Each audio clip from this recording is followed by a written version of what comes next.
Chers amis, bonjour. Je salue tous mes abonnés dans le monde entier, tous mes suiveurs.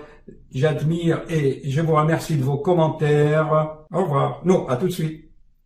Dans la description des vidéos, je mets beaucoup de notions encore, plus parfois que la vidéo, avec des liens. Prenez un peu de temps pour les lire et vous enrichir. À tout de suite. Bonsoir chers amis, je vais vous présenter une vidéo faite à mon cabinet à l'occasion d'une consultation concernant un enfant de 10 ans, très intelligent, très doué et qui porte un nom royal, le premier roi des Français, Clovis. Et de là, on est parti dans des explications. Alors, vous voyez, je vais vous présenter plusieurs concepts. Vous connaissez le plus grand savant de l'humanité, Nikola Tesla. Ok, Tesla, qu'est-ce qu'il dit? Il dit, une minute, voilà, je vais vous agrandir l'image.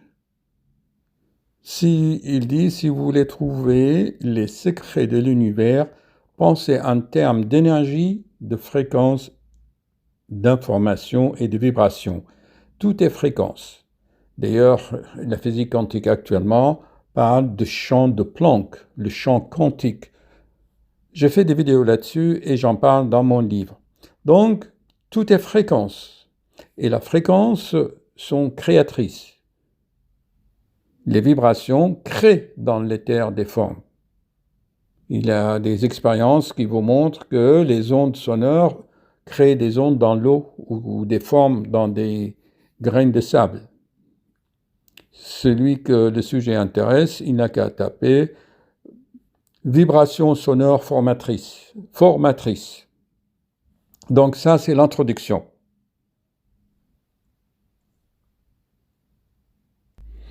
La deuxième notion que j'aimerais expliquer, c'est le prénom que nous donnons à nos enfants. Ça influence beaucoup leur vie, leur personnalité.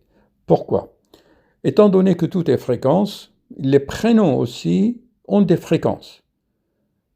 Celui que cela intéresse, il suffit d'aller regarder une numérologie. Et dans la numérologie, on peut donc calculer le nombre d'un nom, d'un prénom. Ça porte des fréquences formatrices aussi. Et c'est un cadeau que vous faites à votre enfant si vous lui donnez un joli prénom. Mais laissez-vous guider par l'intuition.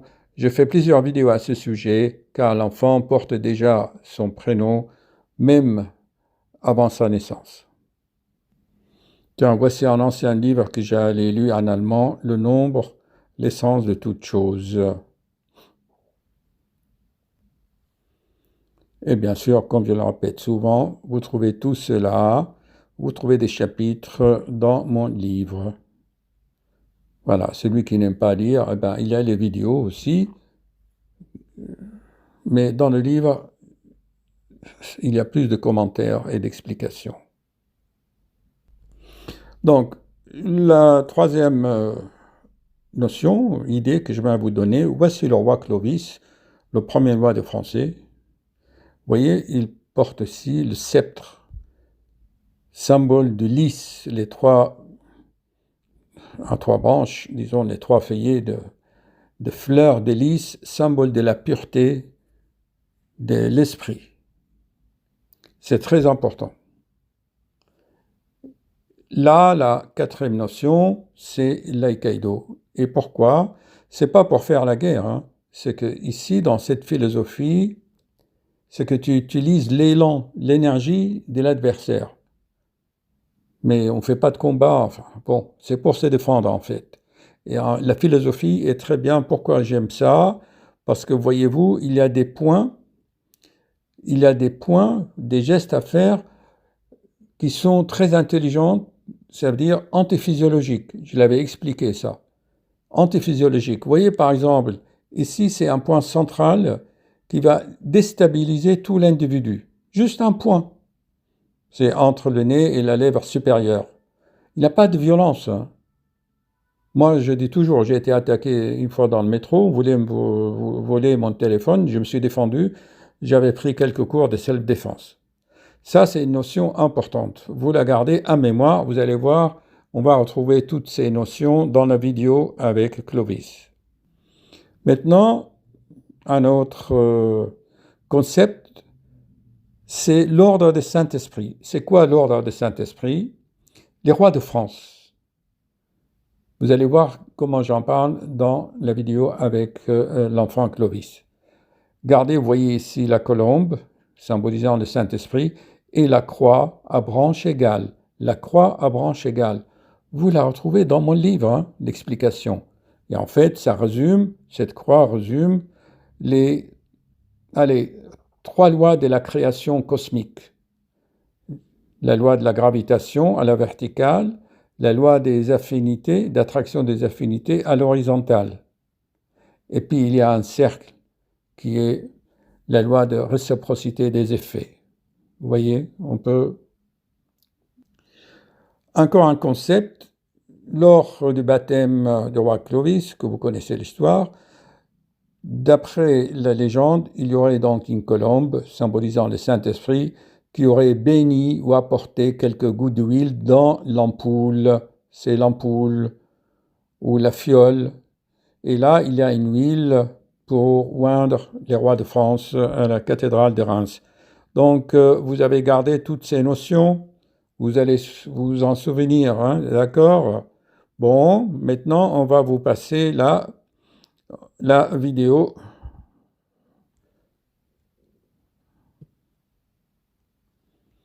Franchement, je vous recommande vivement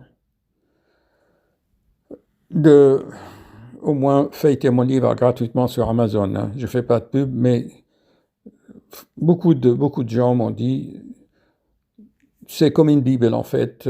Ça contient tellement de concepts, tellement d'idées. Ok. Chers amis, bonjour. Après un accord de la maman et de l'enfant, nous avons décidé de faire une vidéo qui sera utile à beaucoup de monde, à beaucoup de gens, et surtout à des super enfants comme Clovis. Je vous présente Clovis, qui vient de me voir parce que mon cabinet est très très beau. Alors, Clovis,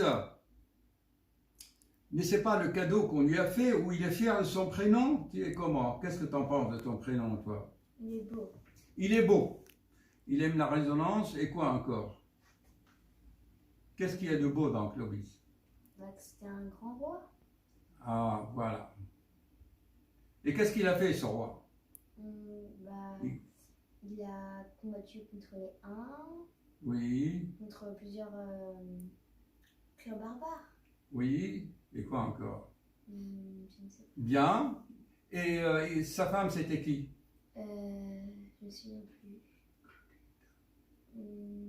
Clotilde. Et sa femme, elle était pieuse ou elle croyait en quelque chose? Oui. Elle croyait en quoi? En Dieu. En Dieu. Elle était une fervente croyante. Elle priait tout le temps. Et ça n'a pas empêché de se marier avec Clovis. Non. Et Clovis, lui, il croyait en quelque chose? Non. Donc, il croyait à rien. Et tu crois, qu'est-ce que tu en penses de cette situation?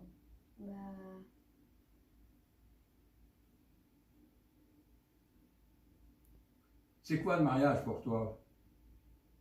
C'est quand deux personnes s'unissent et qui s'aiment.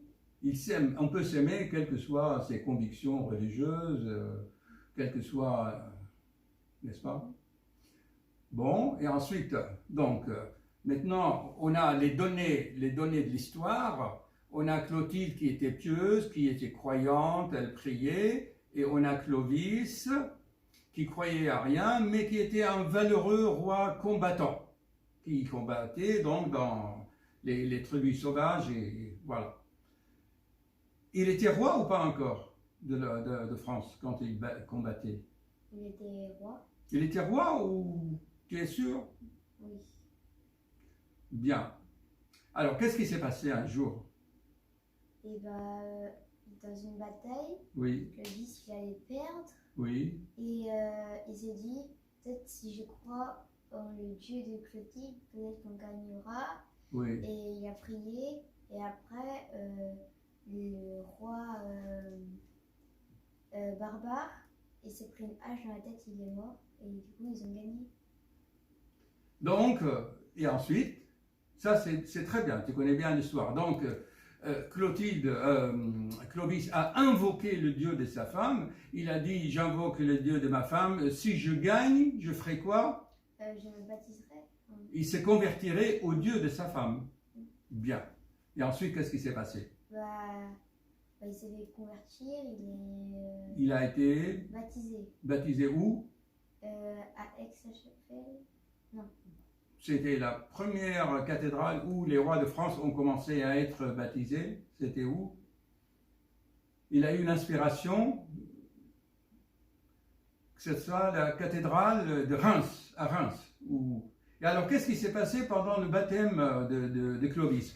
Alors, je fais un peu de pub aussi pour mon livre. L'histoire de Clovis, je la raconte aussi dans mon livre, parce que mon livre, c'est sur les secrets et les codes, le livre de secrets et tout ça.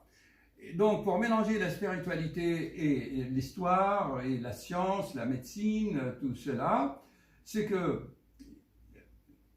tu connais l'équation d'Einstein, E égale mc2, c'est-à-dire que l'énergie, tout ce qui est énergie, égale la matière multipliée par la vitesse de la lumière. C'est-à-dire, si tu as l'énergie et la matière, c'est kiff-kiff en fait, c'est que la matière vient de l'énergie, ou l'énergie donne la matière. Si tu allumes une allumette, eh bien, le bois va donner de la lumière et de la chaleur, c'est de l'énergie. Et c'est le bois qui donne ça, donc la matière donne de l'énergie, et vice-versa, dans les réactions atomiques. D'accord? C'est important. Donc, il a eu l'inspiration qu'il doit être oindre. On dit oindre ou comment?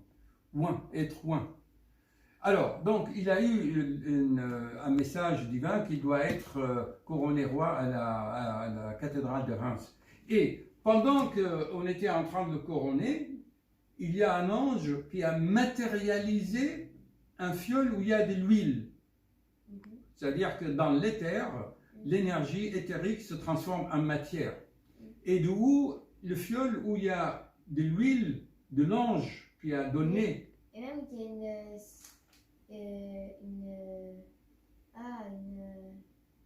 je ne sais plus comment ça s'appelle. C'est un oiseau qui... Ah, la colombe. Oui, c'était une colombe. Voilà, la colombe aussi. Et la colombe, symbolise souvent le Saint-Esprit aussi. Et donc, tu as bien dit de mentionner la colombe. Et depuis, donc, Clovis, tu vas dire, c'est le premier roi des Français. Donc, la France, comme il dit Zemmour, a été créée sur la chrétienté, en fait. C'est-à-dire que si Clovis n'avait pas triomphé, on ne serait pas là en France. Donc, la France, c'est le premier roi des Français qui a fondé la France parce qu'il a cru au Dieu de sa femme. Donc, la France, d'après les prophéties où j'explique dans mon livre, ça sera le pays du monde où il va guider l'humanité vers la divinité, vers les croyances. Mais pour l'instant, la France, elle a fait de la laïcité une religion, en fait. La laïcité, c'est que tu laisses chacun à sa religion. Mais la France, elle veut enlever toutes les religions en disant, ça c'est laïque, c'est-à-dire ne croire à rien. C'est pas la définition de la laïcité, n'est-ce pas, madame? Laïcité, c'est tu laisses libre à chacun. Bon, alors, si on doit conclure, donc tu portes le nom de premier roi de France, d'accord, qui était intelligent, très fort, et tu connais maintenant l'histoire de la fiole de l'huile pour oindre les rois de France, et la colombe. La colombe, c'est la colombe Saint-Esprit. Et depuis ce jour, je vais te donner un autre secret qui est dans mon livre, c'est que les rois de France portent la croix de Saint-Esprit. Et il appartenait à un ordre mystique qui est l'ordre de Saint-Esprit. C'est-à-dire c'est un ordre secret, en fait, qui est réservé au roi de France. Alors, la croix de Saint-Esprit, c'est ça. Moi, je l'ai, tu vois, voilà. Et en fait, c'est une croix à branches égales. Et les rois de France le portaient, mais en or, avec des flèches comme ça. Tu vois, c'est une croix à branches. Tu le vois souvent dans les portraits des rois. dans les musées et tout, que les rois de France portent toujours une croix comme ça, en forme à branche égale. C'est pas la croix de la souffrance de Jésus, mais la croix du Saint-Esprit. En fait, c'est le symbole des lois de la création, c'est la loi de la gravitation et la loi d'affinité et la loi de la réciprocité. Tu comprendras tout ça. Bon, voilà. Est-ce qu'on peut ajouter quelque chose à cette vidéo? Donc, on résume. On est parti de premier roi de France, consacré grâce à Dieu, et l'ordre de Saint-Esprit parce qu'il y avait la colombe et le fiole. D'accord? Bien. Ben, vous trouvez tout ça dans des livres aussi. Hein. Bon, merci.